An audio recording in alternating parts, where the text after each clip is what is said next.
Show us your kitchen. Show us your new kitchen. Oh. Ooh. Oh, nice. Well, you are all settled in, girl. What? I think I sent the recipes out 3 times, so Oh, we got recipes? yeah. Don't need no recipes. It has been said that some of you don't read your emails, so. You don't need recipes. You don't need measuring cups. I only got, Old school cooking today. Hi, Bill. Hi, Karen. Hi, James. Yeah. Ace, now, do you live in New Orleans? I live in Wisconsin now. Oh, okay. I moved up here about 15 years ago. Yeah. From New Orleans to Wisconsin. Okay. I was a New Orleans chef in New Orleans. I couldn't get nowhere. Well, there's a lot of y'all down there. I lived down there for almost 3 years. Okay. Yeah. Now he lives in Green Bay. Oh, man. I'm up here Packer Nation. Man, I got traded to the Packers in 1977. It really has to do with the temperature in Green Bay in the winter.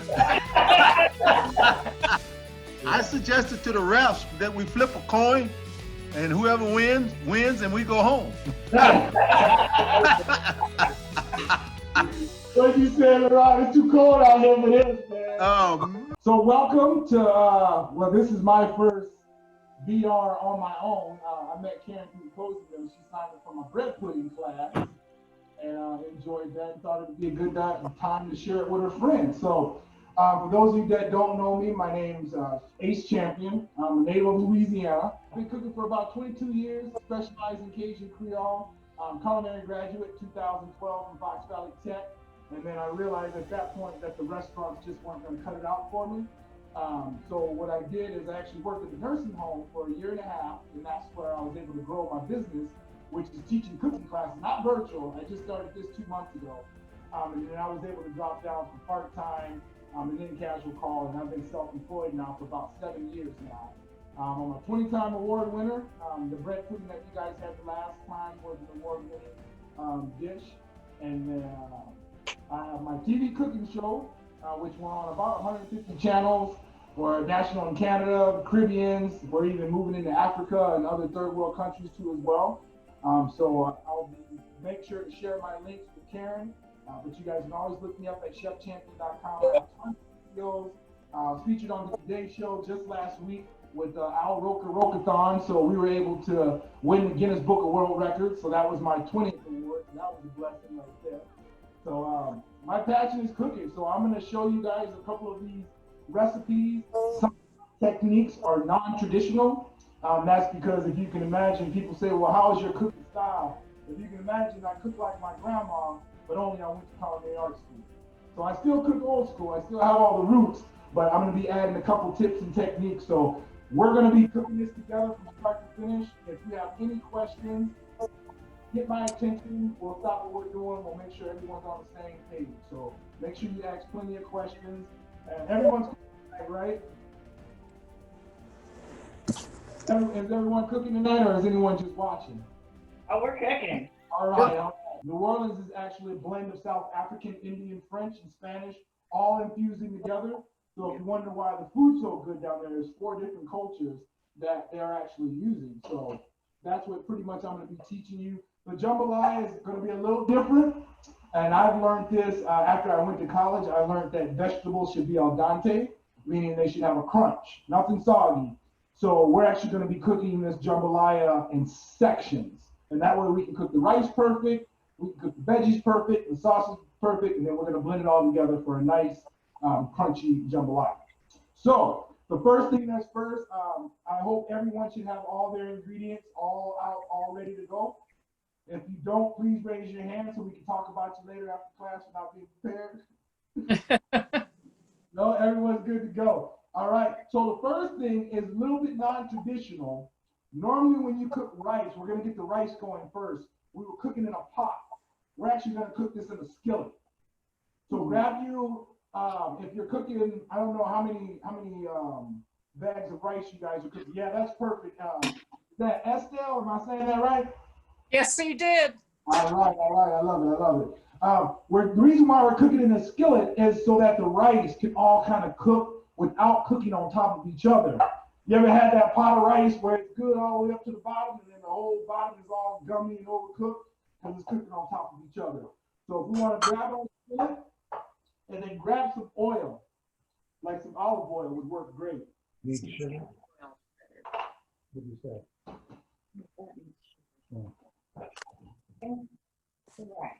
Yeah.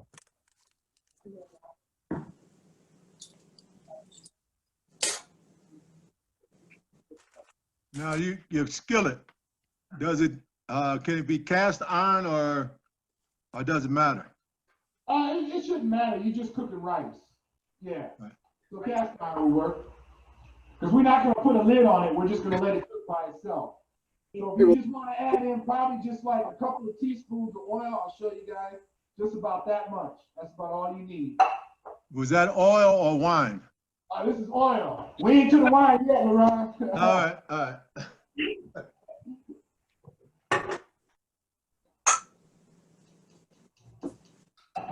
And then what we're gonna do, once you put that oil in the skillet, we're just gonna put it on the stove, turn your stove on medium-high heat, and we're gonna let that oil get warm. It's probably gonna take about 20 to 30 seconds. Then we're gonna put our rice in, and then we're gonna mix it up. Kind of like if you would make, anybody made stir fry before? Kind of the same concept. Same idea as stir fry, he said. Chef, I have this kind of rice. Is this okay? What you got? Long grain? Yeah, that works. That works. So with long grain, what I would do quick is pour it in your pot and then run some water over it and let the water run for about 30 seconds. You're gonna see it's gonna get really cloudy. You wanna get that starch that's in there, and that starch is what makes the rice gummy. I'm using wild rice. Is anybody else using long grain rice? Yes. Perfect, perfect. If you're gonna use regular white rice, rule of thumb is just make sure it's long grain. Because the long grain rice is gonna make it nice and fluffy, and you need that fluffiness so you can mix all the ingredients. Short grain rice is gonna be sticky, like jasmine rice, Asian rice.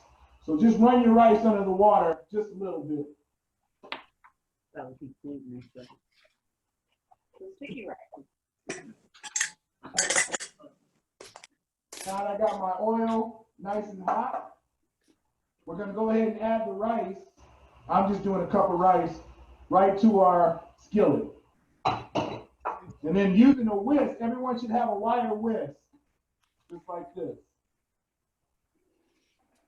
You're gonna use the whisk and just mix it as best as you can. So what you're trying to do is you're trying to coat a little bit of that oil over the rice. Just a little bit.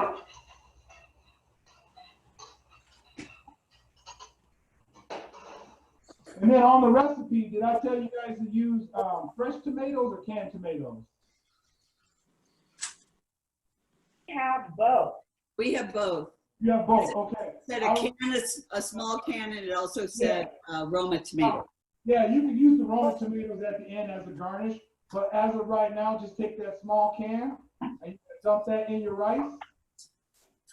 And then you're gonna dump your water in your rice. If you're doing 1 cup of rice, we're gonna go 3 cups of water.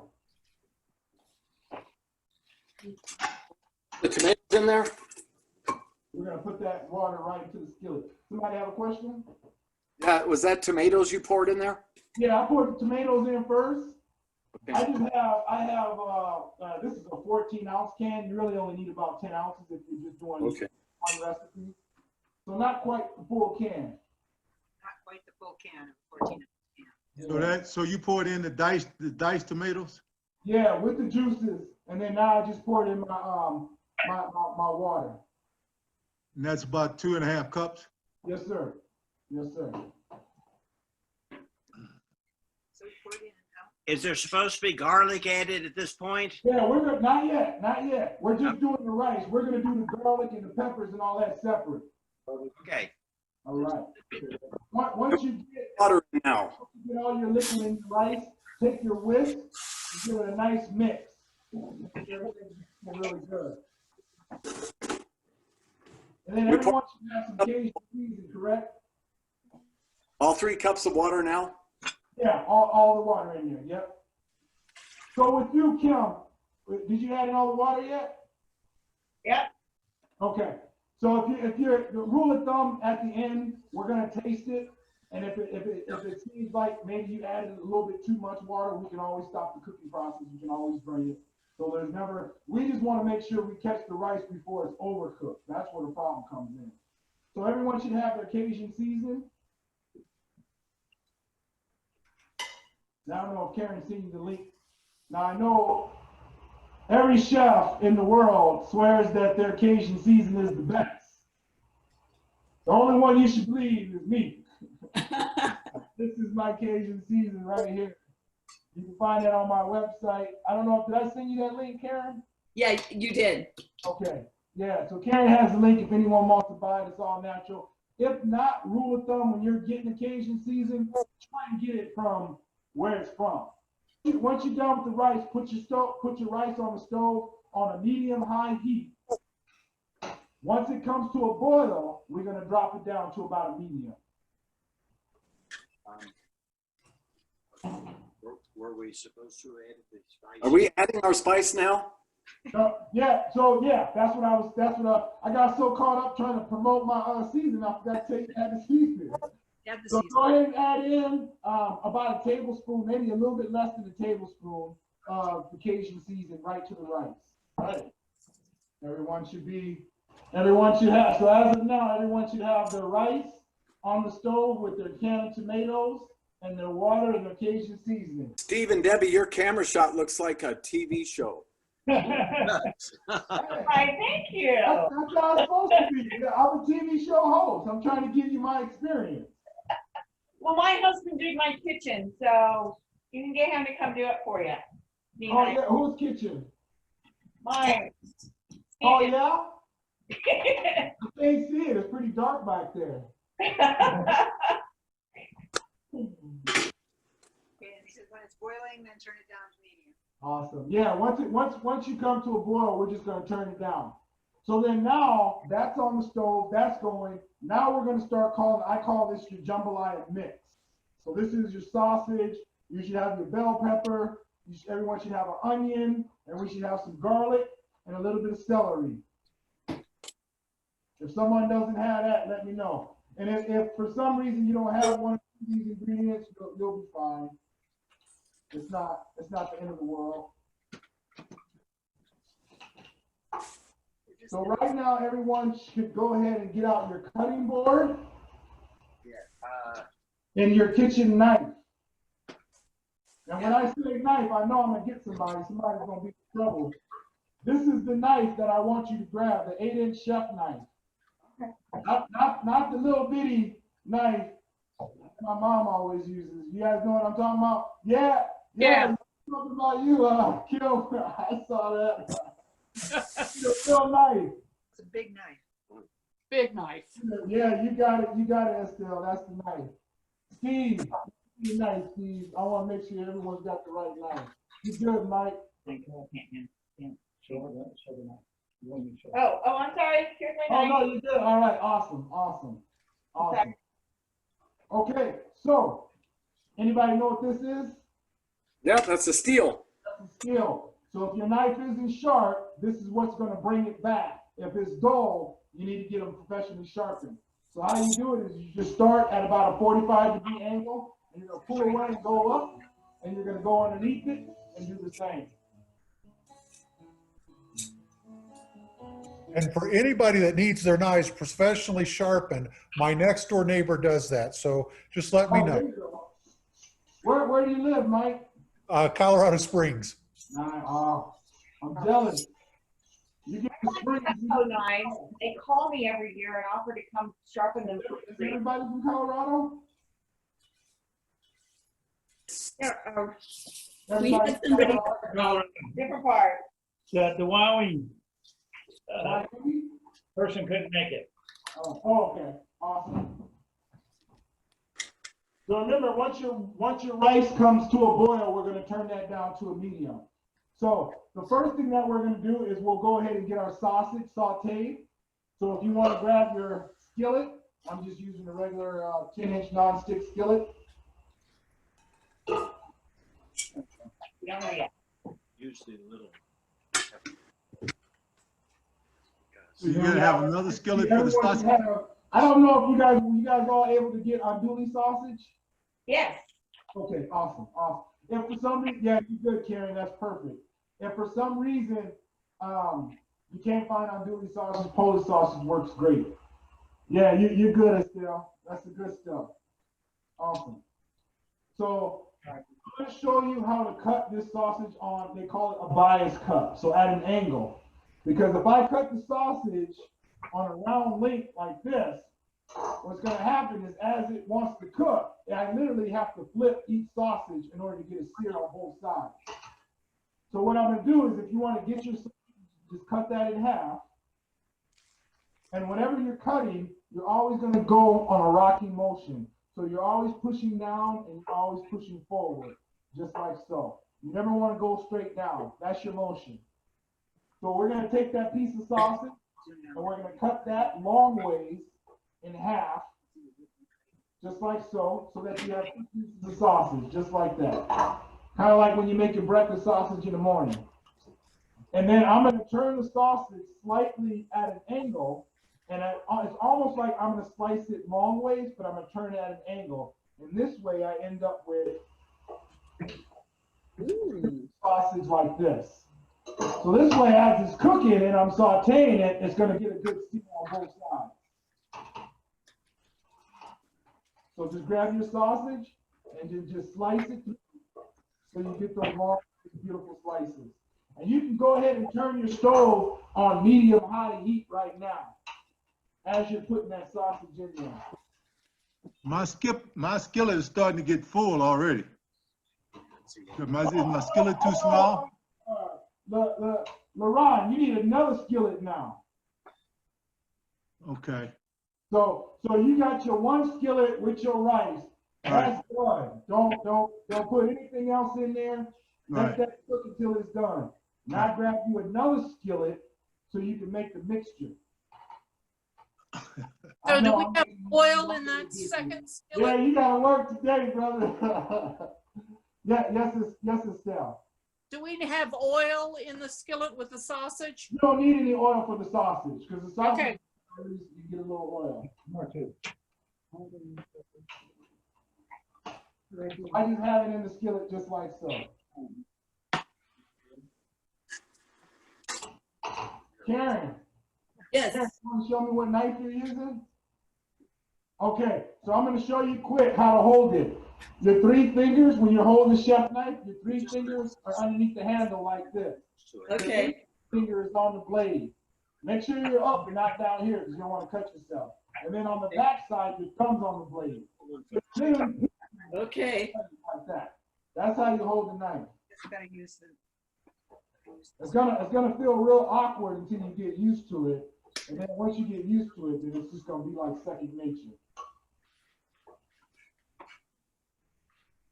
What temperature should I be cooking my sausages at? You want to cook that on about a medium high. Okay. Just pay attention to it, LaRon. If it looks like you're burning, then turn it down a little bit, because I know some stoves are different.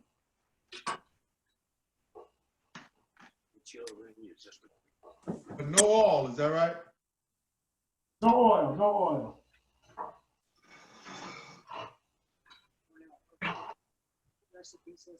Thanks for going down for you.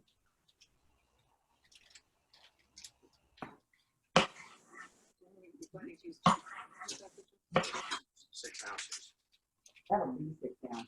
And just grab you either a kitchen spoon or something so that you can just mix the sausage around a little bit. Or you can get fancy and do a little toss. If it falls on the floor, you got 5 seconds. You know the rules. 5, 10, depends on how dirty the floor is, I guess. Okay. So while everyone should have, okay, I'll wait and see. A couple people are still putting the sausage in, no worries. How's it going, Kim? Kim, how's it going? Kim, it's going good. You going good? My rice is boiling. Yeah, Should so I- go ahead and turn that down to a medium. This is so much fun, man. Yeah, man. I love cooking, especially something different, something new, something you can't get at the restaurant, you know, unless you're in New Orleans. Yeah.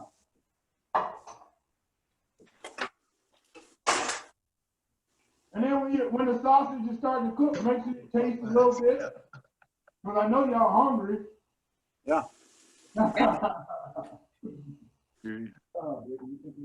Okay, so where are we now, Ace? Right now, we got the sausage in the skillet. We just sauteed. Right, I got the sausage in the skillet. Yep, that's it. That's it.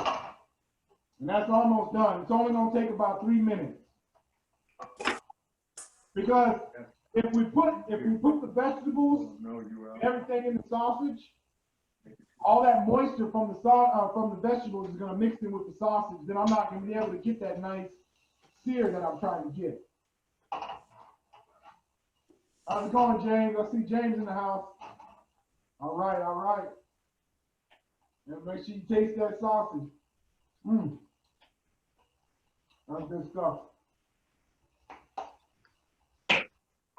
Mm-mm-mm.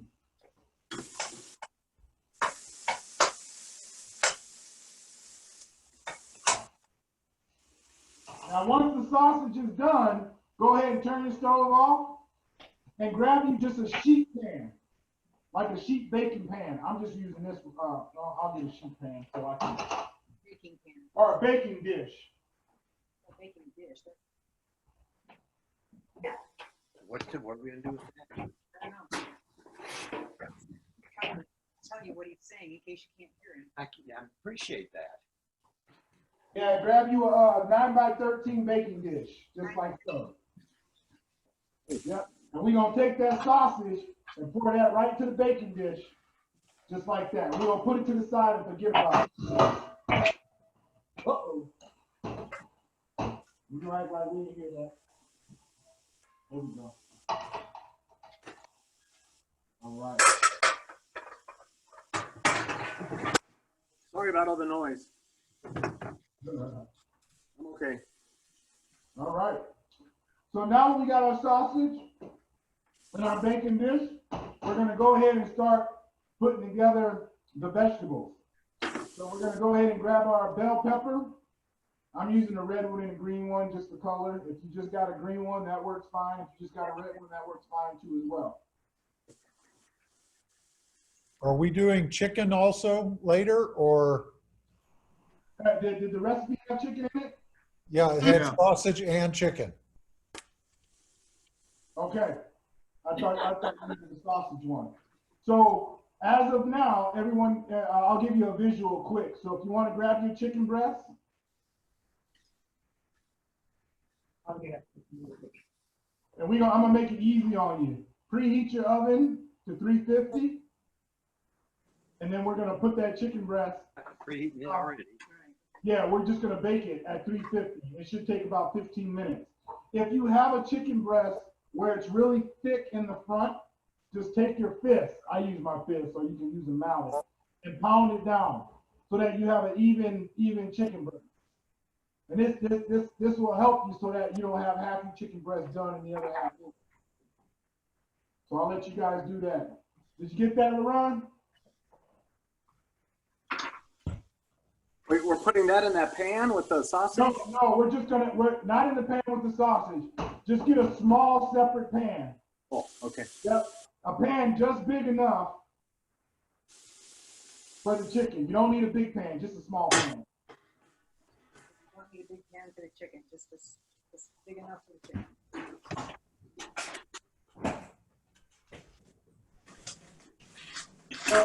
So right now, we're on the chicken breast. Huh? We're on the chicken breast right now. Yeah. So you're gonna put the chicken breast in the small pan, get that same Cajun seasoning, and we're gonna season it nicely on both sides.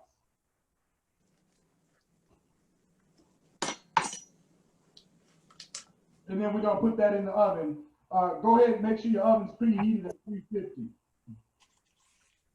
The only other way you could have did that was to dice it up or slice it up and then just saute it in the skillet and then set it aside. So this is a little bit easier, a little bit cleaner.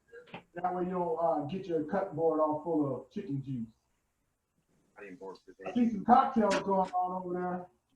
I was using this one for veggies. Dear, one Hey. second. Oh, I know Kim's got a drink. I don't cook. Hers. You know it's delish. Awesome. All right. Just give me a thumbs up when your chicken's in the oven. Man, you guys are fat. I love the enthusiasm, Lauren. I love it. I love it. All right. Kim's good.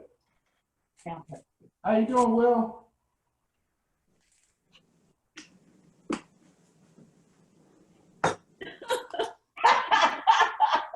I'm missing something. What are you guys over there doing? What's going on over there in the Van Olsten home? Did I say that right? Yeah, close enough. I know I got an easy name to remember. I'm ready for peppers. All right, here we go. So with the peppers, all I did, I started off, I just cut off the end pieces. If you have a whole pepper, I'll give you a visual. If you can imagine this is a whole pepper, you want to cut it from end to end. So from core to core. Once you cut it from core to core, you're going to open it up. You'll have two halves. You just take your finger in where that little stem is, and you can plop that stem right out. And just make sure you get rid of all the seeds, because you don't want to stir any of that stuff in there. Save the seeds for the birds. So then you should have a nice piece like this that you can lay flat on the cutting board. And I'll show you why. And you want to put it skin side down. You always want to cut through the flesh because the skin is the hardest part of the pepper. So you want to cut through the easy part, and the pressure of the knife finish through it. So skin side down. We're going to take our left hand and put it right over the bell pepper and kind of just smash it so that it lays flat. Because the bell pepper is round, right? And we don't want it rolling everywhere. So smash it down so it lays flat. And then this cut, I made this up, so I know you never heard it before. It's called a dragon slice. So because the product is low, I don't have to pick the tip of the knife up off the cutting board. So using my left hand, anybody know what this is called with my left hand? Claw. Claw. Why do we use the claw? So you don't cut your fingers. Exactly, Kim. As he drinks a cocktail. Now, do I need any oil for the peppers in the pan? What was that? Do I need oil in the pan for the Yeah, peppers? just a little bit of oil in the pan. Just a little bit. You don't need a lot. Like maybe 2 teaspoons. So as of now, we're just gonna put the skillet on the stove, put the oil in there, and turn your stove on a low. We're gonna crank it up in a minute. So with that cut, what we want to do is drag the knife halfway and then push it forward. So remember I told you my motion is push it back and forward? We're gonna drag the knife, push it forward. Drag it, push it forward. As I'm doing that, I'm walking my fingers backwards because we want dice. So in order to get dice, we have to slice it first. And then we're gonna take all that, bring it together, just like so. And then we're gonna slice right through that, just like so. Now, did I hear you say low on the oil, on the vegetables? Yes, On the sir. heat? Low right now. Yeah, we're gonna turn it up to medium high, but we're gonna wait till we get all the vegetables in the skillet first.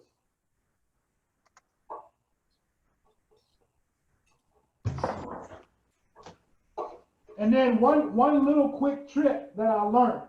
So when you get the bell pepper, pick it up, put it in your hand, and then squeeze it. See that water that's coming out of it? And then put it in the skillet. So I'm doing that because what's going to happen is as I'm sauteing my vegetables, it's going to release all that water.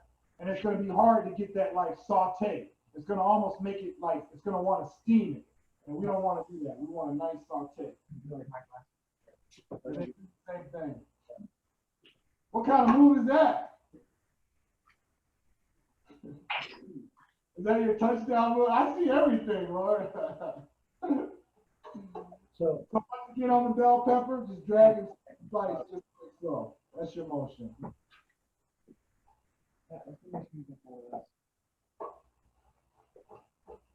Turn it at a 90-degree angle, slice it again.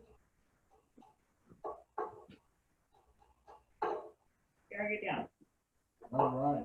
And then we're going to grab our celery.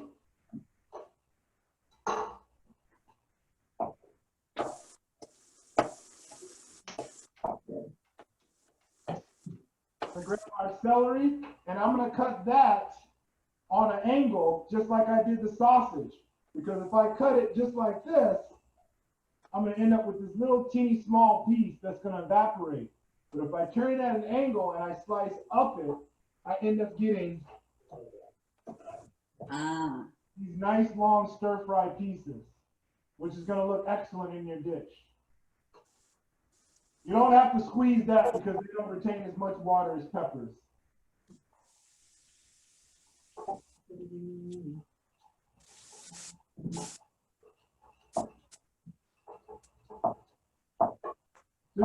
Did Lauren's house, did you guys pre-cut all your stuff already? You did, didn't you? Smart cookie. So now I want to put my celery in with the peppers. Yes, sir. Chef, can you show me how to do the celery again? Are you cutting it in?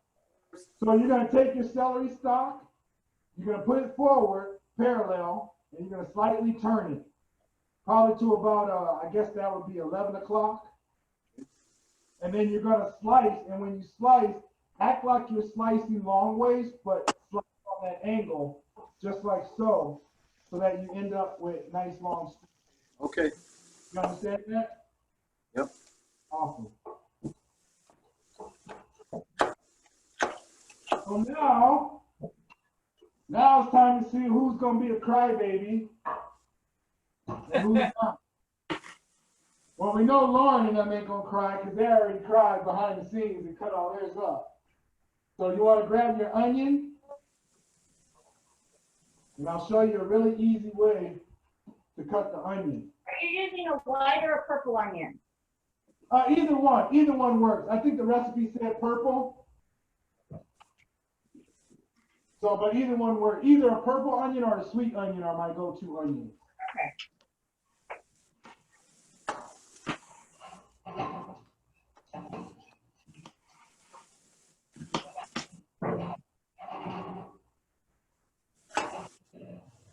All right, everybody should probably take a peek at your rice, make sure everything's okay, maybe give it a quick stir. You need to add more water. So with the onion, we want to cut core to core. Just like everything's always core to core. So when I'm slicing, I'm going to go down and forward. Remember that rocky motion. So I'm going to go down. Once I hear it hit the cutting board, I'm going to put my hand over it, push down, and just slide the knife back. And then you have two pieces, just like so. And then right where that little core is, we're just going to slice at an angle, turn the knife slightly, and that skin should peel right off, just like that. Take that whole first layer off. And if you guys garden out there in Colorado, this is excellent compost. Chop this up and mix it in with your dirt. All your plants will love it. Or you can just store it, put it in a freezer bag, throw it in the freezer, and then when you get ready to make a vegetable stock, use this for your stock. So with the onion, I know you've seen on those fancy Food Network shows, because you never seen my show yet, so you wouldn't know this. They show you to take a whole onion, cut it 8 times that way, roll it over, cut it 8 times. You ever seen that before? That makes no sense at all because the onion is in layers. So once I cut that in half, all I'm going to do, using the claw, I'm going to make a slice.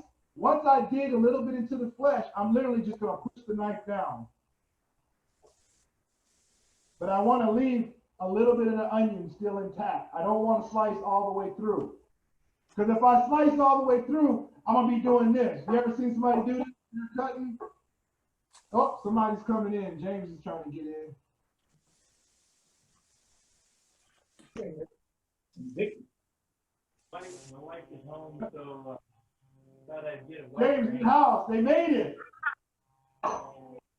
We're done. My vegetables are sticking to the skillet. Should I add more oil? Add a little bit of oil, yeah. turn it, what is your skillet on, Laron? I've got it set down on 4. Yeah, turn it down just a little bit. Okay. Yeah, just add a little bit of oil, and then make sure when you guys add your vegetables, make sure you stir it. Stir it real nicely. Okay, so back to the onion. Oh, so James, where you at, James? Are you cooking today? Yeah, I'm coming. I got two things. I'm confused now.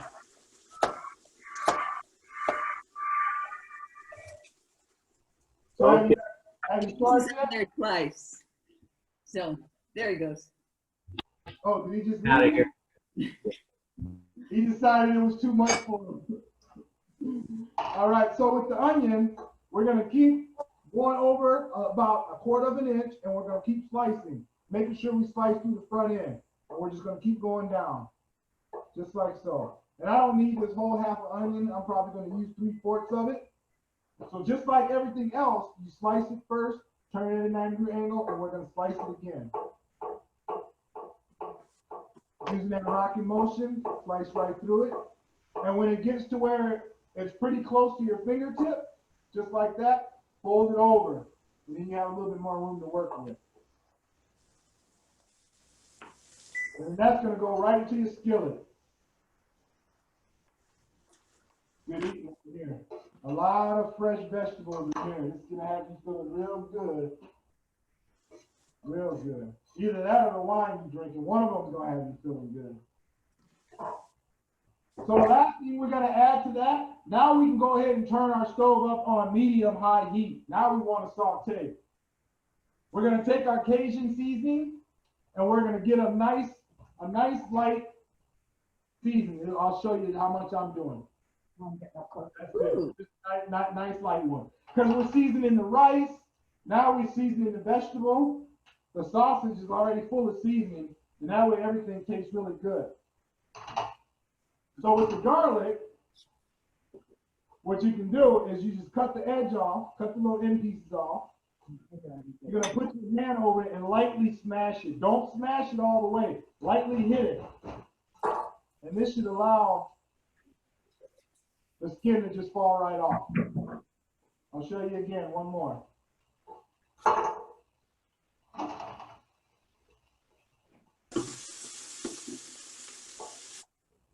Lightly hit it, just like so.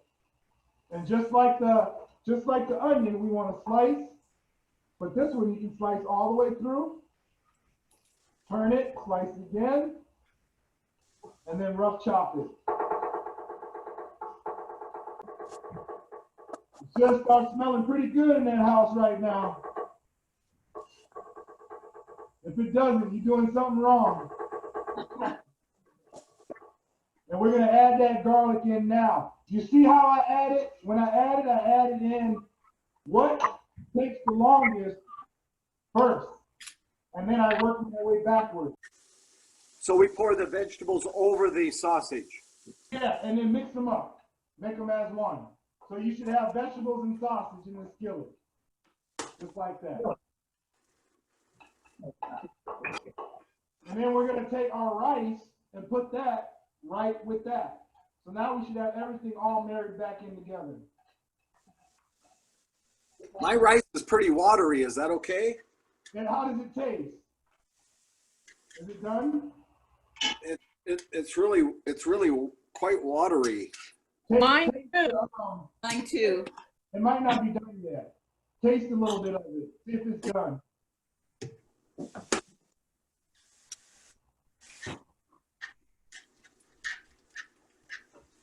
And once you have the rice mixed in with the sausage and the peppers, mix that up really nicely.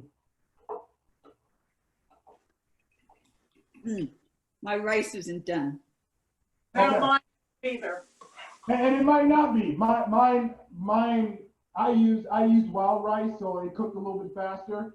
So that's what I say. Just taste it, and then if it seems like hey, it probably got another like 10 minutes, I would say just let it ride. I just wanted you guys to check it because you don't want to be dealing with overcooked rice. Then it's almost like overcooked pasta. Right. So yeah, just let it keep cooking. Karen, your rice is not done either?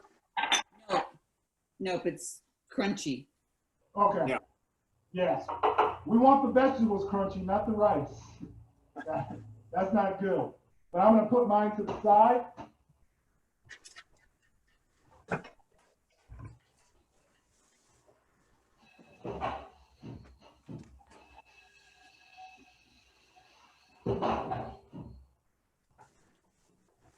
So everyone should have their vegetables in a 9-inch skillet. Everyone should have their sausage in that 9x13. I'm not skillet, sorry.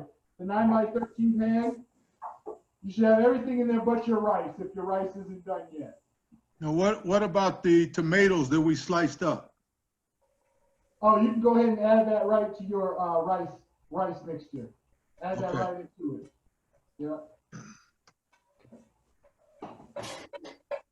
So now, while that's cooking, if everyone wants to grab their green beans, I hope nobody's using the green giant today. Everyone Can I got just be fresh sure? green beans? Can we be sure where you are? So what did you just put into the big pan, the rice mixture And and, the veggie mixture. and the veggie mixture And sausage. and sausage? and Is everything? your rice done? And the sausage. Yeah, is your rice done? Yes.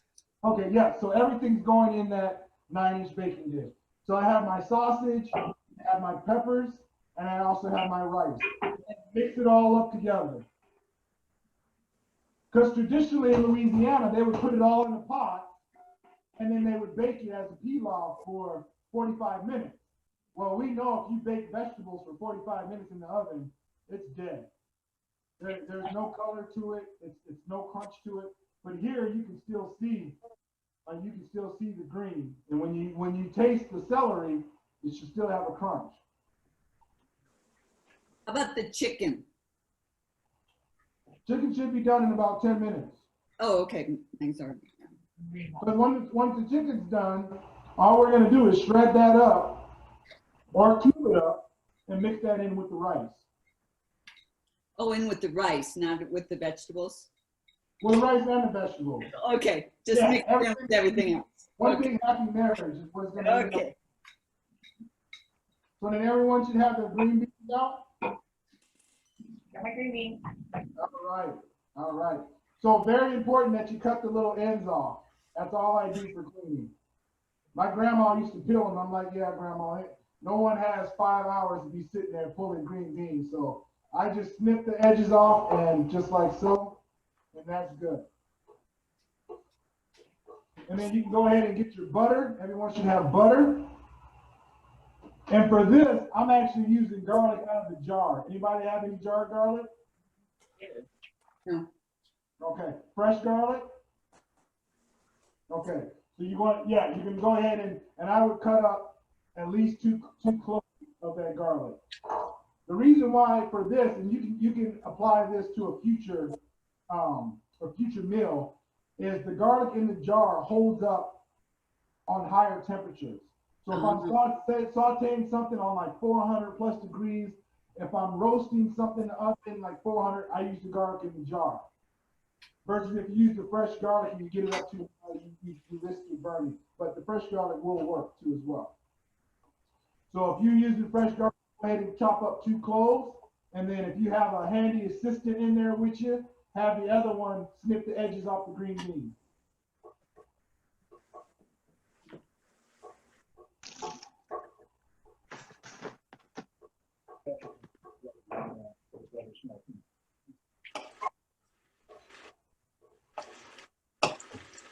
Oh, right now they don't have any record, so I have to call back tomorrow. And then give me a thumbs up when you got your green beans clean and your garlic ready. All right, Karen's on it. I'm there. I cleaned my green beans earlier. I didn't know I I wasn't. tried to supposed use my social security number, they don't have it. Deb, you're the teacher's pet. What was that? I love to cook. I could be like a professional cooking class taker. Oh, yeah? Oh yeah, I could love it forever. Who cooks the most out of you two? Oh, that's no Really comment? quiet. He walks away. All right, all Well, right. he takes them with me sometimes. He does. Does he at least help you wash the dishes? He's very good at washing dishes. There you go. There you He's go. excellent at that. Don't be like my wife. My wife makes me cook and then it's like, well, you made the mess. I'm like, yeah, that ain't right. I got the story in that thing. And she cleans up after me. No, who's really quiet tonight is Mike Oldham. Mhm. Are you concentrating, Mike, or what's the deal? On you, right? We're focused here, people. We don't have time. Where's your mom and your wife? Hi. Did you kick them out of the kitchen? He's trying to cook dinner for them. That's what Oh, it is. okay. He's trying to Mom cook is downstairs. Don't mess with Hey, I'm inside. like this, guys. I'm like you. You want me to, you gotta get out my way. All right, awesome. So go ahead and use that same skillet. Hopefully you didn't burn it. That you just sauteed your sausage, and we're gonna make our green beans in that same skillet. Okay. We're gonna turn our stove. We're gonna turn our stove on a medium high heat. Whoa, right here. Oh, Yeah. the stove. So medium high. If it looks like it's like burning, then turn it down. But I would start at a medium high, and we're gonna add in a little bit of butter. I'm adding in 1 tablespoon of butter. I've tried this with oil. Oil tends to want to burn it and like fry it. Butter, because butter doesn't get up to such a high smoke point, it works best. And who doesn't like butter? Yeah. So make me eat green beans, at least put some butter on there. And then when you're the William family, so when everyone gets all the rice and stuff in there, make sure you mix it up really good, and then throw it in the refrigerator. Oh. Yeah, I know. Refrigerator? What do we put in the refrigerator? My rice crunchy. What you said? What are we putting in the refrigerator? Once we get all our jambalaya in our 9x13 pan, we're gonna put that in the refrigerator. We want to stop it from cooking. Oh, okay. Oh. Yeah, because when we're done, and this is what makes this recipe great if you're serving a larger crowd, is you can make the jambalaya at 8 o'clock in the morning, put it in that sheet pan, let it cool, and then when you're ready to warm it up, throw some aluminum foil over there, throw it in the oven for about 10 minutes, and boom, you're warm and you're good to go. Wow. Yeah, because we did it in that manner. So everyone should have their skillet with their butter melted. Now go ahead and add in your green beans. There you go. I love it, Claire. I love it. Right? Whoa, that's a lot of green beans. Yeah. And mix that up real nicely. We're gonna switch over from our whisk. Everyone should have a pair of tongs. Tongs. Everyone should have some tongs like this. Yes. All right. So then what we want to do with the green beans is just kind of just mix them. Making sure that every green bean is getting some of that butter love.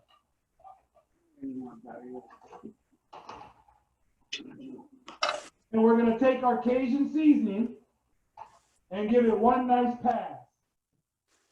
Just like so. Where you at, LaRon? You with us? Yeah, I didn't get any green beans. I must have missed that part of the recipe. Oh, you good, you good. You ain't got no canned green beans up in there? No. You got any vegetables up in there? Come on, LaRon. I got some mixed vegetables. Oh, there you go. You can saute those up. Yeah. That's if you want. If you don't, you good. You good. Yeah. You good. I'm at the stage of where I am in New Orleans. I didn't see all that. You need to open the I told you, attachment. Grandma that went to college. Uh-huh. Add a little bit more for sure. Yeah. So now that I've cooked my green beans for about a minute and a half, I'm gonna go ahead and add in my garlic. Now I'm generous with the garlic, so I'm adding in about 2 tablespoons. I'll show you all how much garlic I just added. See how much garlic I just added? Wow. It's called garlic green beans for a reason. Like, I love to take garlic. And we're gonna mix that up real nicely. This whole process, it shouldn't take no more than about 4 minutes for your green beans to be done. 4 to 5 minutes, and that's it. You wanna almost undercook the green beans, because you wanna leave room for carryover cooking, is what they call it. Because if you cook green beans or asparagus, if you cook it perfect, once you stop, pull it off the skillet, it's still gonna cook. They call it carryover cooking. So if you undercook that and it still cooks, it's gonna cook it perfect. You ever had soggy green beans before, or wilted soggy asparagus? I have. It's not good. And you should be ashamed of yourself for feeding that to your guests. You should be ashamed. Everybody's on a different level. So now at this point, take one of your green beans out of the skillet, real careful, like how your mom used to do for you when she used to feed you, blow on it, and then taste it. And then after you ask yourself, do I need more seasoning? I think I do. So I'm gonna add one more pass of the seasoning. That's it. Oh my goodness.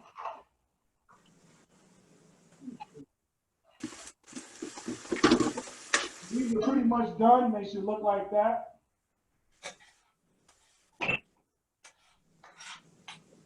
Nice and garlicky.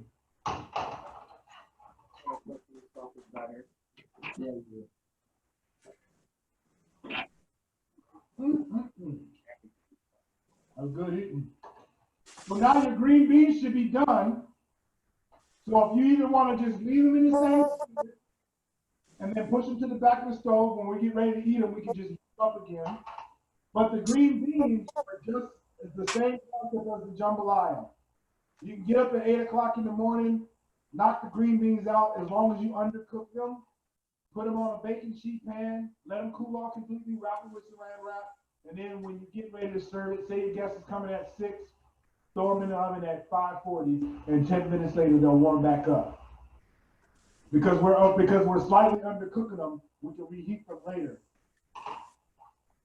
This is how I have to do it when I'm cooking for 50 people. There's no way I'm gonna sit there sauteing green beans right before dinner service. So I saute them all, get them on a pan, throw them in the refrigerator, and then warm them up when I'm done, and they'll taste just as good. Everyone should have tasted their green beans. Give me a thumbs up if it was good. Good. If it was bad. All right, because if it's bad, that ain't my fault. I'll get you. All right. So what you can do, 2 things you can do. You can either take these green beans, put them on a baking dish, and then use the same skillet. You're gonna have to wash one more no matter what. I'm gonna leave mine in the skillet, put that to the back of the stove, and get me a fresh skillet, 10-inch skillet. I'll use all kind of dishes today. Steve, you got your work cut out for you with the dishes tonight. I'm just warning you. I know. There's no way around it. And then you want to get we're going to make the bananas Foster sauce. So you want to get your brown sugar, your banana liqueur if you got it, and your rum. I ran out of rum, so I'm using whiskey. Whiskey works good too, straight bourbon. And then if for some reason there's someone that doesn't want to use alcohol, orange juice works excellent. Really any kind of fruit juice, maybe not pineapple juice or anything weird like that, but like, maybe some cherry juice or raspberry juice, that will work as a substitution too as well. You just want to break it up so it's just not sugar and butter. You want to add a little something extra to it. So I've already done this. Before we start the Bananas Fosters, if you want to get your ice cream out, and if you're using an ice cream scooper, grab your ice cream scooper or a big spoon. And then what you're going to do is just get a bowl or a small baking dish, and you're going to pre-scoop. Pre-scooping. Yeah, okay. So pre-scoop the ice and put it on. on a, put it on a dish. And then we're gonna throw that in the freezer. Don't cover it. Pre-scoop the ice cream in a bowl. Throw it in the freezer. Make sure you guys take pictures and all that good stuff so you can post them on Facebook. You can tag me. Tell everybody how great I was. No, I'm just kidding. You ain't gotta tell them all that. Unless you want to. All right, I see James. The James Kitchen has got the cocktails out. I see that. Oh yeah, everyone's feeling good. I love it. So everyone should have their whiskey, their banana liqueur, some butter, and brown sugar.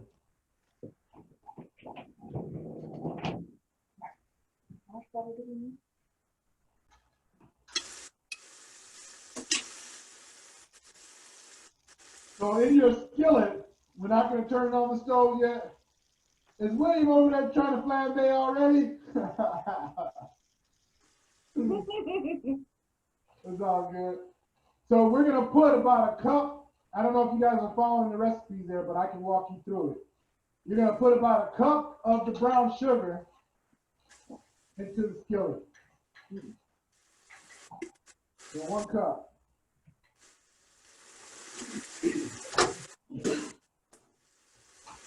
There's 1 cup of sugar. We're going to turn our stove back on low, low, low, low. And everyone should have dark brown sugar, not light brown sugar, right? Right. Okay. You guys know why?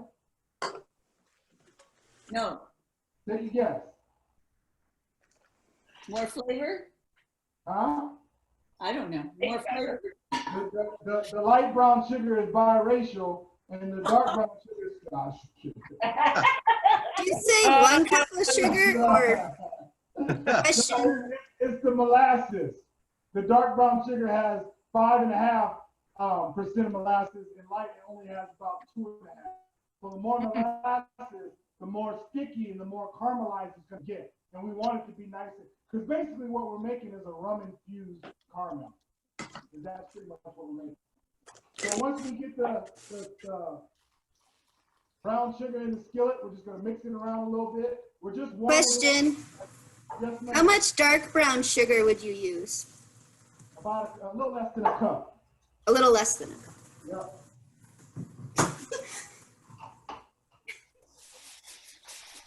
So once you have the brown sugar in there, you just want to mix it up a little bit.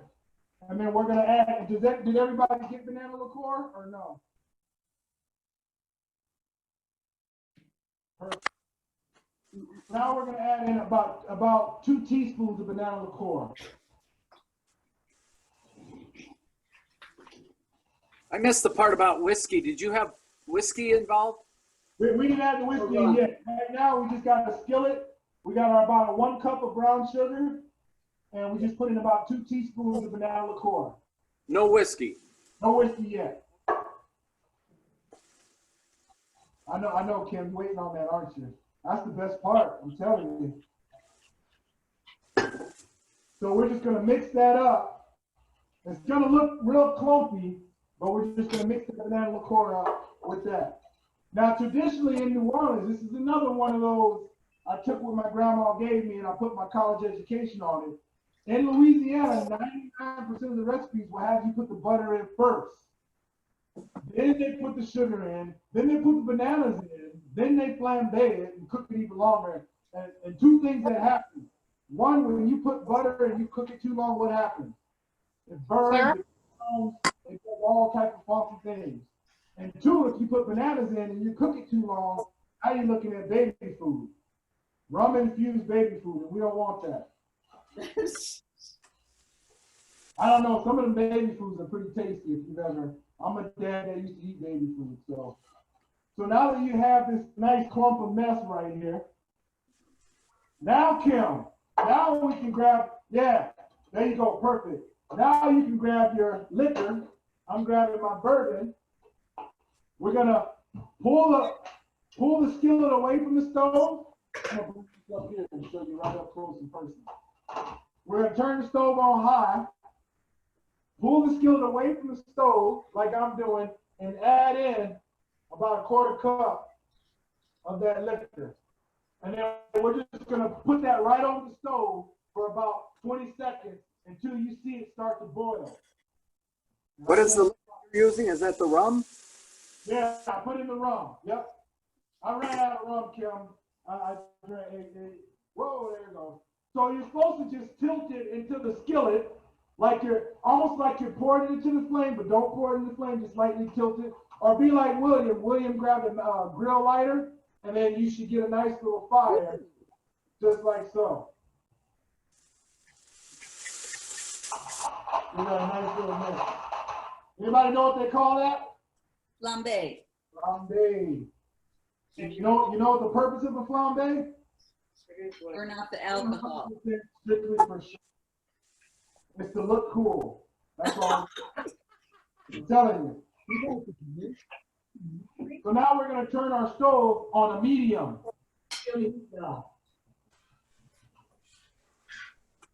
I got a lot of booze in mine, so it's very important that you keep stirring it. At this point, you don't walk away, just keep stirring it. And this will make sure that the sugar and the becomes one. Because we don't want it separated. We don't want it to be like a vinaigrette where you have 3 different sauces in one.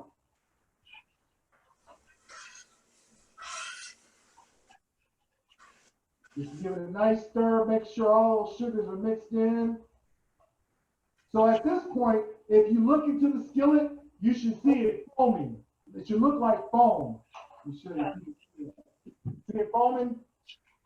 Not yet. That means it's working. Everything is bonding together. Give it a nice mix.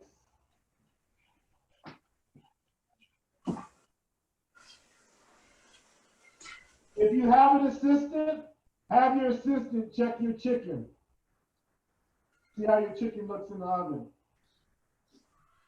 If you don't have an assistant, turn your stove on low, turn around, peek into your oven quick, and see if how long you got left on your chicken.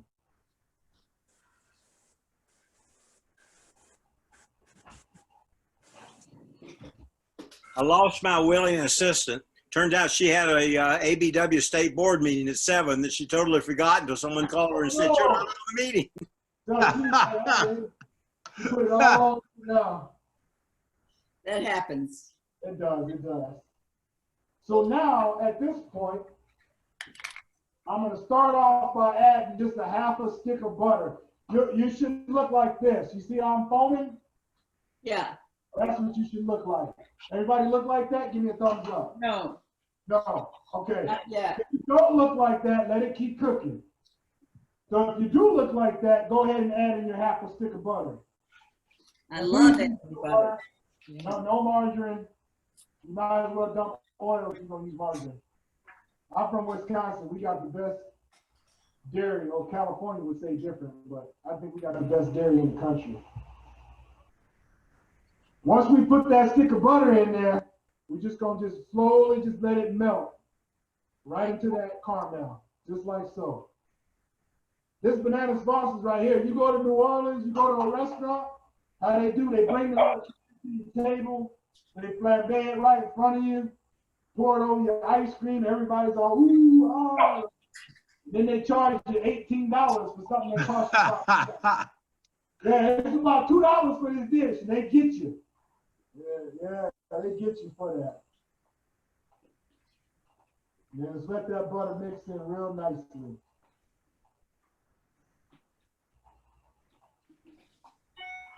And if you want, grab you a spoon, just a regular spoon.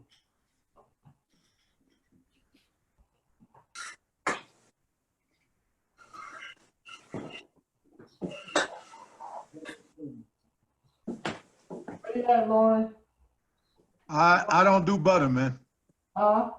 I don't do butter, and I really don't drink, so I'm fine. Hey, but you really don't need it because you can get away with it by just doing the brown sugar and some type of juice. You do wine? Do you do wine? No, I generally don't drink alcohol, but Okay, okay. Yeah. Yeah. You making it rough on me, LaRon, because this It's is all right. bourbon. I'm fine. Most of the folks online know me and know how I deal. We've been together for a while. Okay. Yes, In theory, you could use water and brown sugar and do the same thing. You could. Yes. So then with your spoon, you're gonna take the spoon and dip it in there. And can you see how it's coated the back of the spoon? Anybody know what that's called? Huh? What is it called when it coats the back of the spoon? I'll give you a hint. It's the best wine country in California. Everyone goes to drink their wine. Napa? Napa. It's called Napa. See how it's coating? You see my consistency? That's where you at. If it's too thick, you gotta thin that out. Yeah, I would thin. Let me see that again, Esteem. Are you mixing that with a whisk? No. Everyone should be using a whisk. Okay. Oh, I like that. Otherwise, the sugars aren't gonna melt together. Why a whisk? Looks really good. Yes. It shouldn't look like caramel. Exactly Yeah. what it looks like. Looks like Yeah. So Esteem. So in Louisiana, I know LaRon has heard these before. We make this candy called pralines. If you ever heard it before. Oh, yeah. So all you do is get parchment paper, grab your pecans, and put a couple dollops of pecans on the parchment paper. Get you a spoon and spoon that sauce right over the pecans. Throw it in the refrigerator. Tomorrow you got pralines. it smells so good. Yes, ma'am.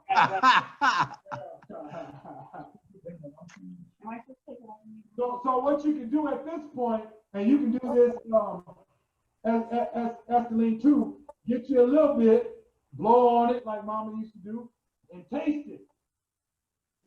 And if your shoulders start moving and your hips start moving, then you know it's good. You know it's good. Mmm.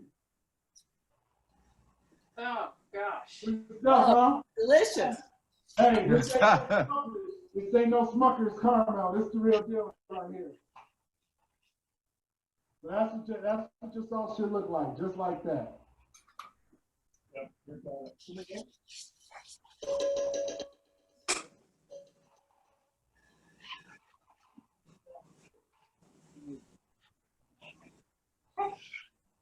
God bless you.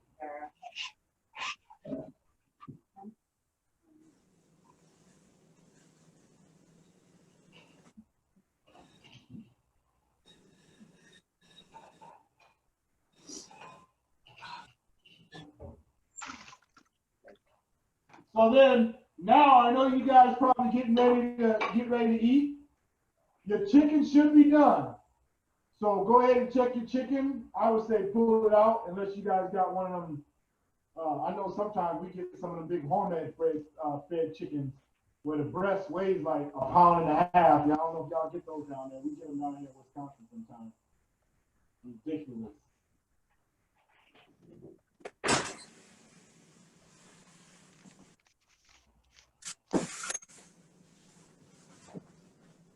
What you thinking, Miss Karen? Good. I'm testing my rice. My rice is still a little hard. Maybe I turned down the heat too much. Would you have the heat on? On 3 or 4. So Oh, yeah, I have an electric. You So want to be on medium. Right now you're on medium low. yeah, Turn her up.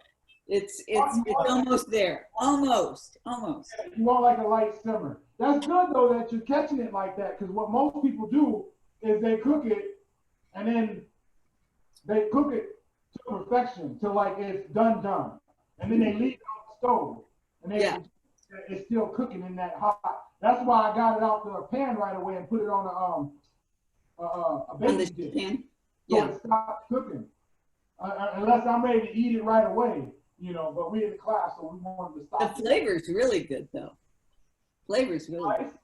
Yeah.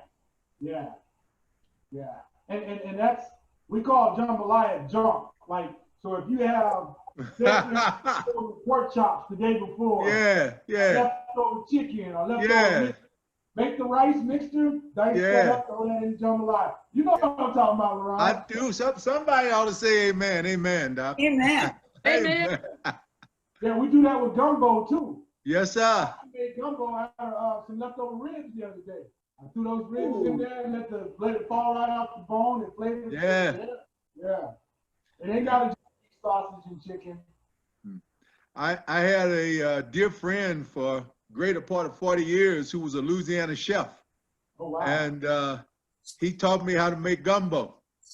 And the Nice. first thing he taught me was gumbo has no ingredients. You have to make them all. That's right. That's right. That's right. Oh, It allows man. you to be creative, you know. Yeah. Oh, That's why man. I got a little gumbo book, there's probably 40 different gumbos. I'm Yeah. talking turtle gumbo, the Yeah. rabbit gumbo, Yeah. alligator gumbo. Oh, Yep. Yeah. Yep.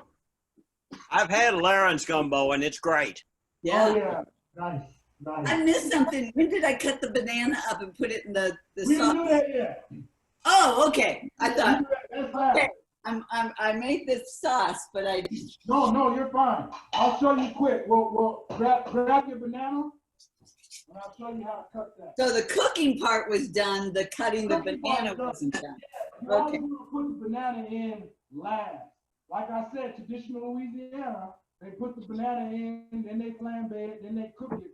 Where if you cook banana basically in fire for 2 minutes, what do you think it's gonna do? It's gonna turn Yep. it Mushy. and it's already soft. So and Yeah. another quick trip with my bananas, if you can see how it's lightly green, that's the banana. Yeah, there you go. Good one, Kim. Good one. You just want to make sure that it's not overripe. So if you start seeing the spots, that means your banana is already super soft. Yeah. That ain't gonna work. Throw them away. You gotta go to the store. She ain't hear me. She ain't hear me.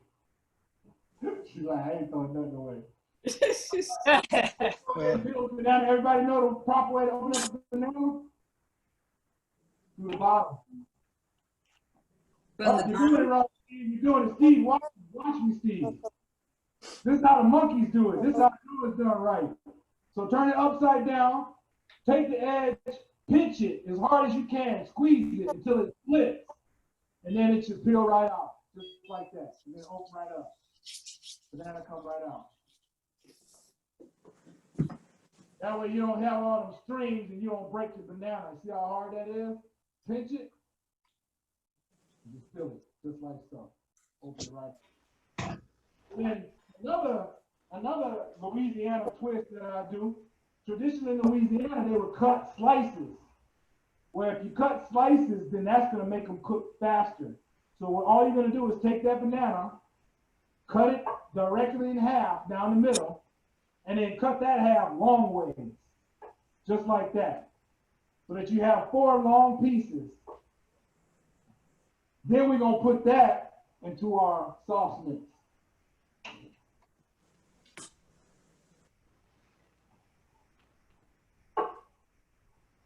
Just dump it into the mixture. Right into the sauce mix, right into the sauce mix. Yes, Okay. ma'am. So a half a banana cut in half represents to me 1 portion. Because then you would put 1 ice cream scoop right in the middle, put the 2 bananas on the side like a banana split. What is everybody's banana faucet on? It should be on like a low right now or not on at all, correct? Correct. Okay. So now that we have the bananas in, we're gonna turn it back on probably about a medium heat, just to toss it. And we're gonna take a spoon and we're gonna toss that caramel right over the bananas, just like so. What'd you do? 2 bananas? I did 2 bananas, yes ma'am. Got it. Yep. 2 bananas. The recipe calls for cinnamon, but it doesn't, the directions don't ever say to put it in. What do you do Oh with yeah, cinnamon is optional. So you know where cinnamon comes in, and I didn't do it on this one. When you flambe it, if you sprinkle the cinnamon over it, it creates sparkles. Really does. It ain't gonna make it taste no better. It's strictly for show. So if your guests are coming and you want to impress them, give a little flambe, sprinkle a little cinnamon. They're gonna be talking about you, and yeah, they'll be like, "What show did you just watch?" And you tell them, the Ace Champion show.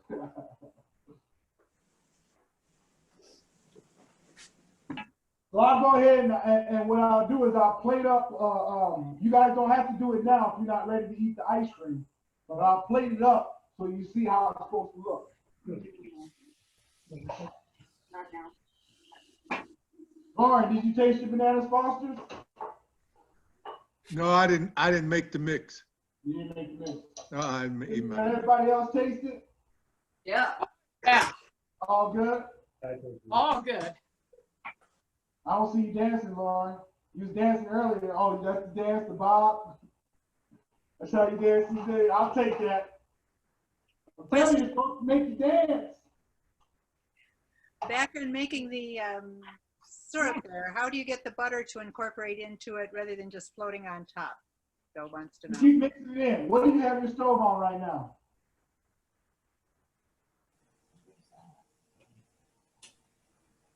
Wait, what? The stove is on low, but he just has the brown sugar and the what? I've added the brown sugar, the liquors, and flambéed it, and ready to add the butter. Yeah, add that half a stick of butter. Turn it up on about a medium heat. Turn it up on medium to And then you just keep whisking it in. Just keep whisking, steady whisking, and that butter's just gonna melt in with the caramel. keep whisking it in. Yeah. Whiskey, yeah. I'm adding some more bourbon to mine because when I tasted mine, I didn't taste the bourbon. It tastes like sugar. You can add a little bit more to mine, and that should loosen it up nicely. And I'm gonna turn that off.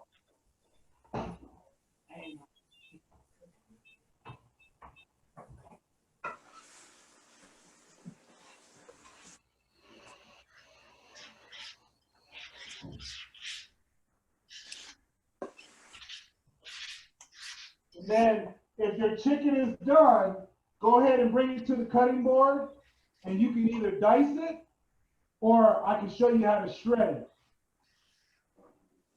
I personally like to shred mine. It covers a lot more room. Always gonna do that. Let's try it.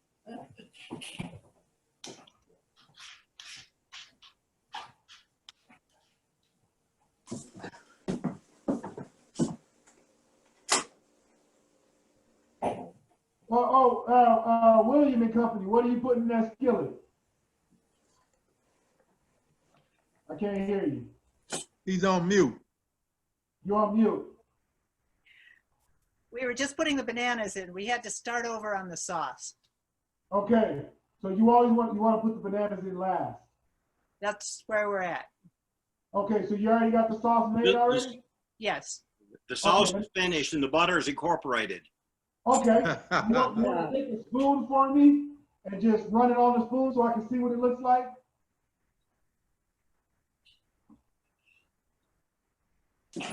How's it tasting over there? The Steve Van Austin, I see. Oh, it's good. All right. That's what I like to hear. We might Yeah, you good. Now taste that and let me know what it tastes like. heaven. It tastes like heaven. Yeah, hey, I'm trying to experience heaven right now. I'm not trying to wait until I'm gone. I hear you. Good point. Yeah, add in the bananas and then give them a nice little mix.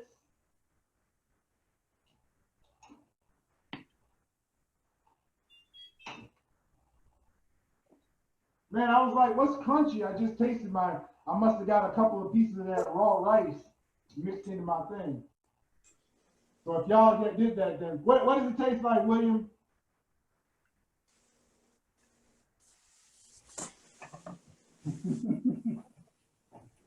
Wait, who are you talking to, Chef?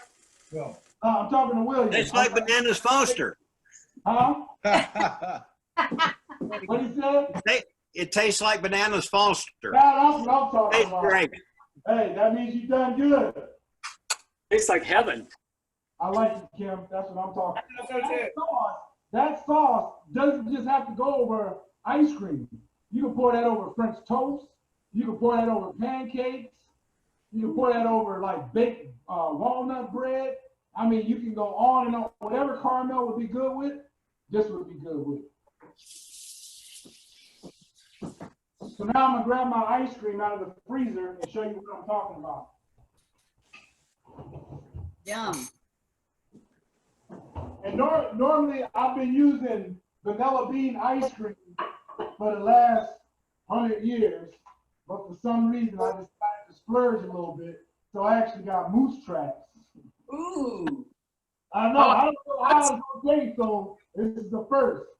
But you see how I froze the ice cream scoops? So they're nice and hard. So it's like making fried ice cream balls. Yeah, you want it to be like super hard, so when we pour that caramel over it, it doesn't melt. So I'll take 2 of them scoops. Yeah, that's really stuck in there. Put one on the plate. Because remember, when we're plating this up for our guests, we want to pay just as much on the presentation as we did on the hours of cooking time we've been in there, right? Right.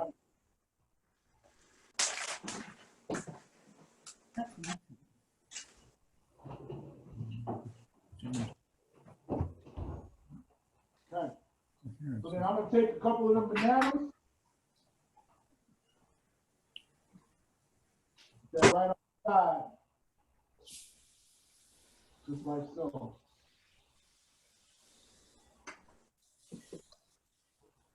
And then we're gonna take some of that caramel and pour that right over there. Just like Nice. that. All over it. Looks good. Yeah, just like that. And then the last little finishing technique, if anybody got any nuts, any pecan, Ooh, yeah. grab any pecan. Yum. Yeah, gotta have a little crunch.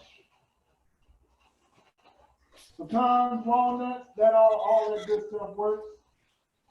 And we're gonna take some of them pecans and we're just gonna sprinkle them right over there. Perfect. So act like they was meant to be there. There you go. And then get your phone, take a picture. You can brag to all your Facebook friends. If you guys are on Facebook, feel free to reach out to me. I'd love to be one of your friends. If not, I get it. Can't be friends with everybody, right? So we'll take a picture. I just tasted the jambalaya. It's excellent. Nice. Really good. The vegetables are crunchy. Yeah. And blend of the sausage. And I was almost mad because once I went to college and I started eating jambalaya, I'm like, man, they talking about the Trinity mix. You got bell pepper, onion, and salad, but where is that? Yeah. I never see it. All I see is rice and sausage. Right. In the oven for 45 minutes. That's why.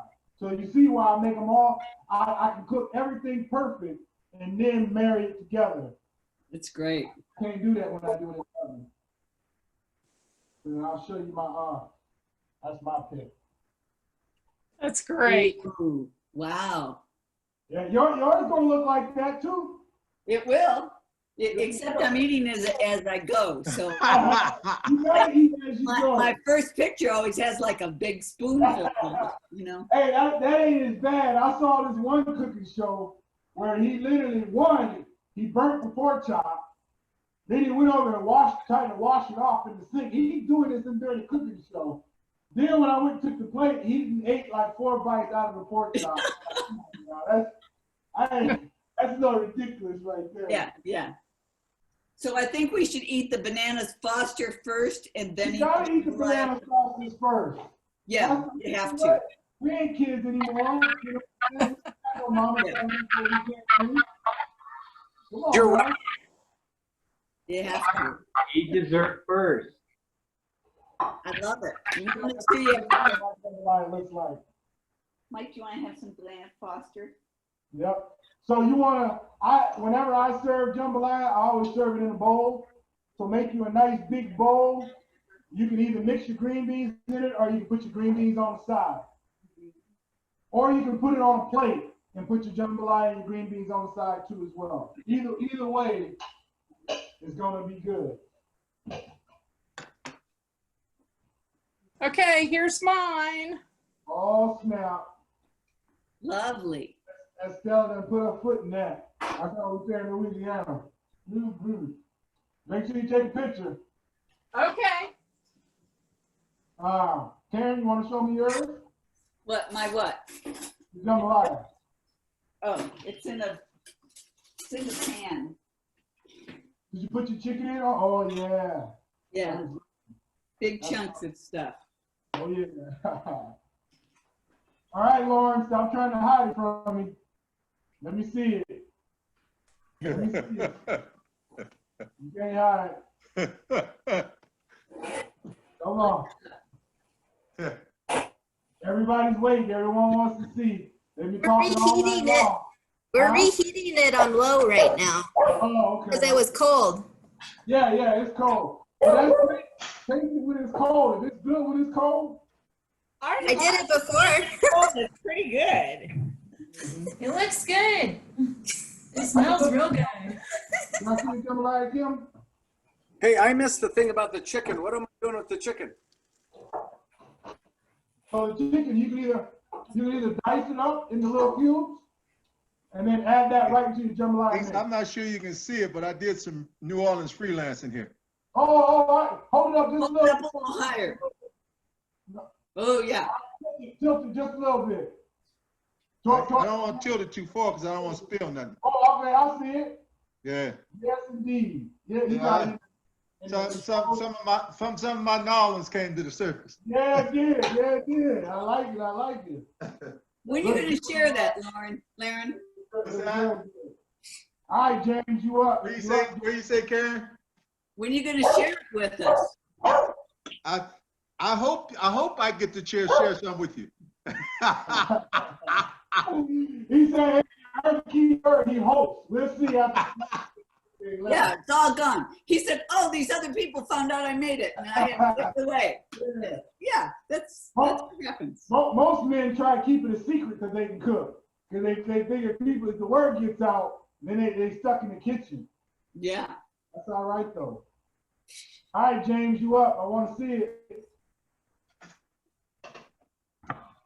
We've got ours in the oven warming it up right now. Okay. It's all good. Yeah, it turned out great. Okay. Steve Van, who's that other young lady that just popped in the kitchen and grabbed her bowl? Was Kate there? That's great. Oops, I'm sorry, we're on mute. No, it's all good. You eating. We're eating it. It's really good. That's our daughter. She showed up when the food got done. So. How did she say? Did she give her opinion? Yes, she did. She said it was really good. All right, I love it. She's got a mouthful. That's a good thing. If they force it into their mouth, you done something wrong. That's awesome. You all can have your bananas Foster's first. I'm gonna have mine. That's good. Jambalaya first. It's really good. How does it taste though? Take a bite of that, Miss Williams. Take a bite of that, Miss McCann. Mancan. Yeah. Okay. I said we should have changed the name to Bill and Mary Beth. Yeah. Help me out. My Louisiana's coming out. I tried to pronounce it. Have you tasted it, Mary Beth?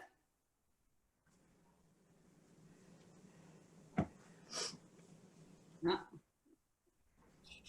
Oh, I see Steve eating. How is it? Also unmute. I was just using the space bar to unmute occasionally. Yeah, it's delicious.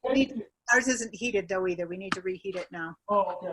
I think we're good. Tasty while it's cold. Tasty while it's cold.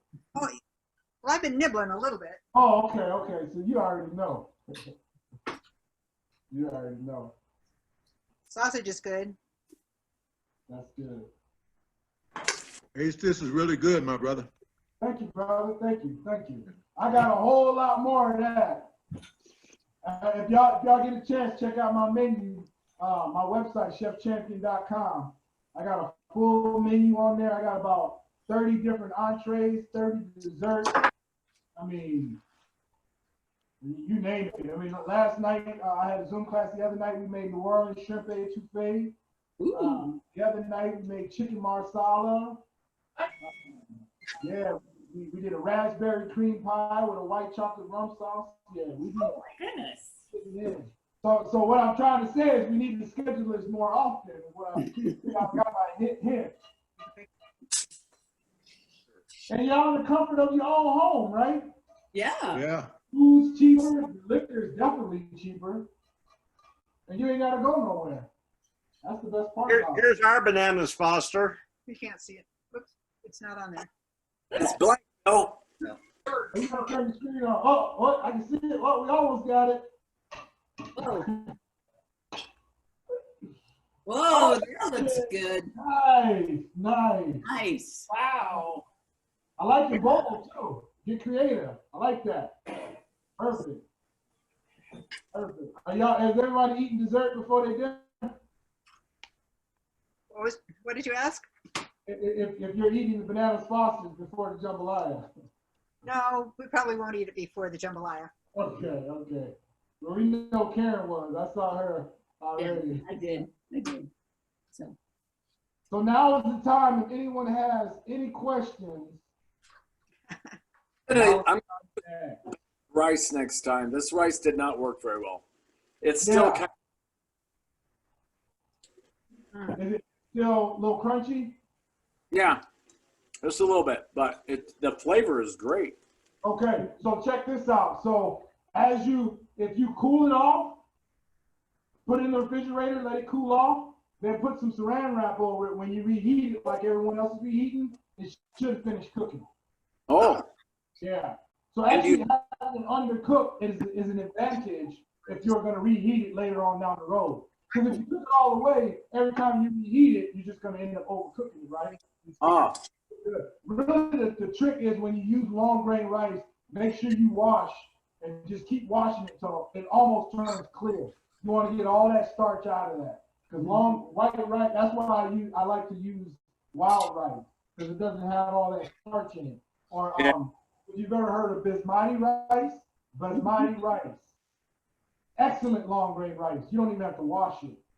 But any other rice, you don't have to wash it. Really good. Okay.